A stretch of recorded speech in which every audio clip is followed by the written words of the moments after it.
Polo et la règle de Papy Glagla. Sur la banquise toute blanche vivait un petit pingouin nommé Polo. Polo était curieux et plein d'énergie. Il aimait jouer avec ses amis et glisser sur la glace. Mais il avait un petit défaut, il n'aimait pas trop suivre les règles. Un jour, le grand pingouin sage Papy Glagla réunit tous les petits pingouins. « Mes chers enfants, aujourd'hui, la glace du grand toboggan est très fine. Il ne faut surtout pas y aller, c'est dangereux. » Tous les pingouins hochèrent la tête, tous, sauf Polo. Il trouvait ça bien dommage, après tout, il était certain qu'il pouvait glisser sans problème. Dès que Papy Glagla eut le dos tourné, Polo s'élança en cachette sur le grand toboggan gelé. « Wouh !» s'écria-t-il en glissant à toute vitesse. Mais soudain, crac, la glace se fissura sous ses petites pattes. Polo se retrouva coincé sur un morceau de glace qui flottait loin du rivage. « Oh non !»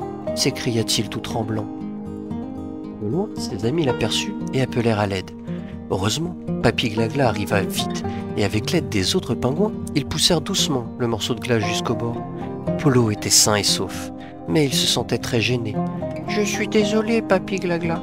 Je n'aurais pas dû désobéir. » Papy Glagla lui sourit doucement.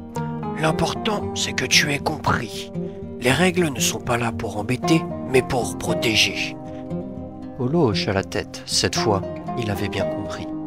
Le lendemain, alors que ses amis allaient jouer, il vit un petit pingouin, Léo, s'approcher du grand toboggan gelé. « Attends !» cria Polo. « La glace est encore fragile, il ne faut pas y aller. » Léo hésita, mais en voyant le sérieux de Polo, il recula.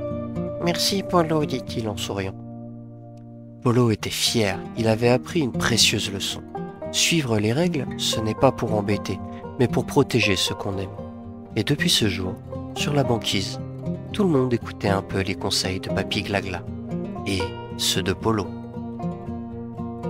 Merci les amis, à bientôt pour d'autres histoires.